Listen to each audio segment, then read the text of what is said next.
नमस्कार, स्वागत है आप सभी का ब्रजवाणी के यूट्यूब चैनल पर। और आज के कार्यक्रम की हमारी खास मेहमान हैं महिला आयोग की अध्यक्ष डॉक्टर बबीता चौहान जी। तो मैम आपका बहुत बहुत स्वागत हमारे कार्यक्रम में। जी बहुत बहुत धन्यवाद। तो मैम जैसे कि आज का जो कार्यक्रम था उसके बारे में थोड़ा सा बताएं।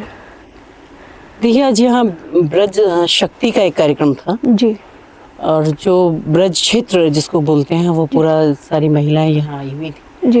ये एक ऑर्गेनाइजेशन है जो संघ के द्वारा संचालित की जाती है, जिसमें महिलाएं बहुत ही तत्परता से काम करती हैं, क्योंकि जैसा हम सब जानते हैं कि जब संघ की बात आती है तो निश्चित रूप से कि वहाँ पूरा समर्पण के साथ एक समर्पण भाव से वहाँ समाज सेवा का काम है या जो भी है।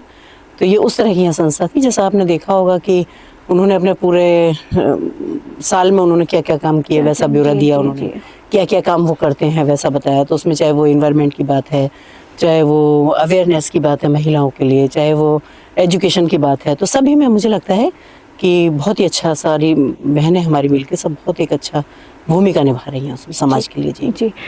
तो मैम अगर बात करें महिलाओं के सशक्त होने की, तो आपको क्या लगता है कि आज के समय में महिलाओं का सशक्त होना क्यों ज़रूरी है? देखिए ये आप कैसी बात पूछ रही हैं मुझसे, क्योंकि देश की आधी आबादी महिला है।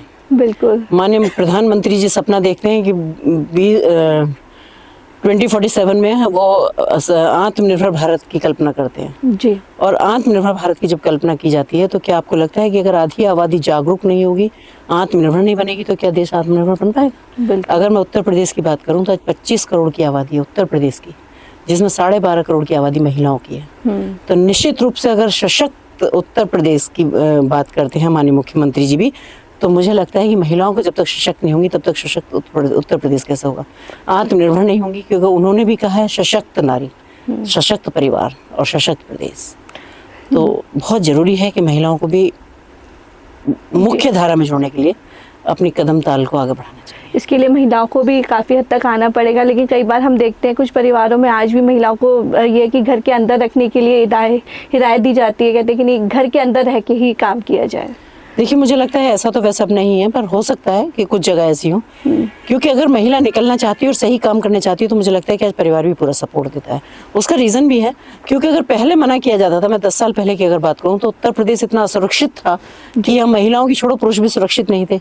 आज यहाँ हर बहन बेटी हमारी बहुत सुरक्षित है और ये सब पेरेंट्स को भी पता है। चाहे उनके घर में से कोई भी बहन बेटी अगर उनकी बाहर निकलती हैं, आज बच्चियाँ स्कूल जाती हैं, आज बच्चियाँ अगर पढ़ रही हैं या कहीं जॉब कर रही हैं, तो आज रात को अगर 12 बजे भी रोड पर घूम रही हैं तो मुझे नहीं लगता कि किसी की हिम्मत है कि उनकी तरफ आँख उठा के कोई देख ले।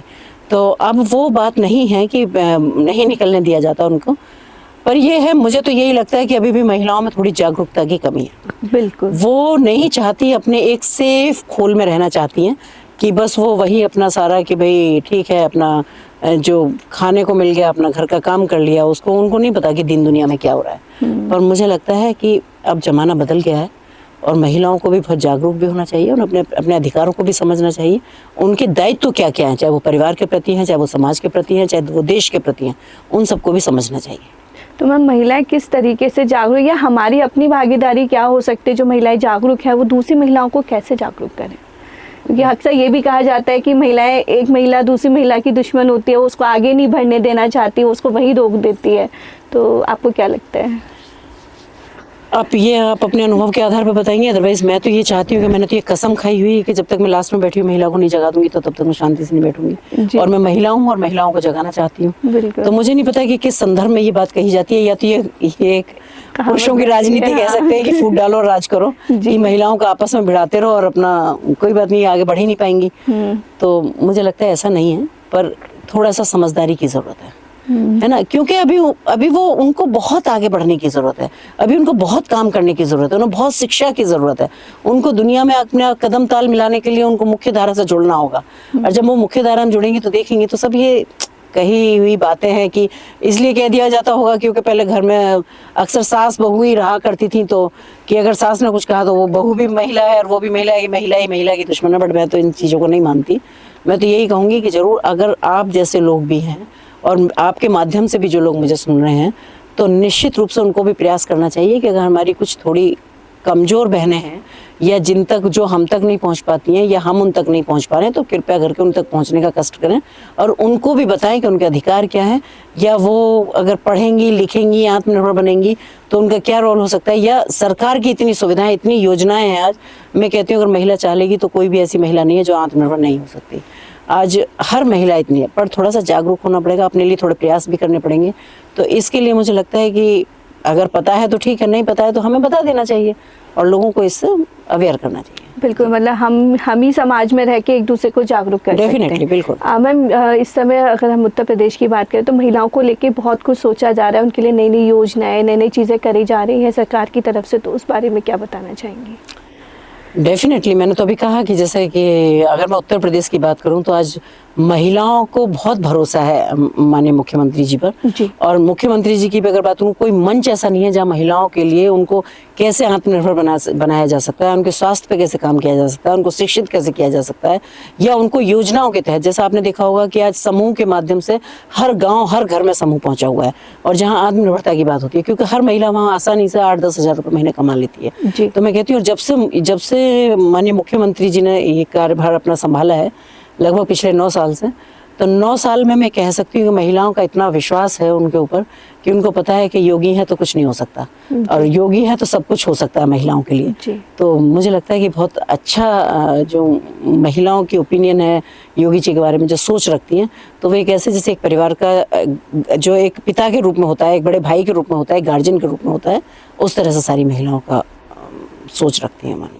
जी बिल्कुल, बहुत बहुत धन्यवाद मैम। मैं चाहूँगी कि आप महिलाओं को कोई एक अच्छा सा संदेश भी ज़रूर दें ब्रजवाणी के माध्यम से। जी बिल्कुल, मैं संदेश तो यही देना चाहूँगी क्योंकि भारत की महिला बहुत स्ट्रॉन्ग महिला रही भी है और है भी, क्योंकि मैं हमेशा से कहती हूँ जैसे अभी नवरात्रे गए हैं तो पूरे 9 दिन माता रानी की पूजा होती है, वो भी महिला के रूप में होती है।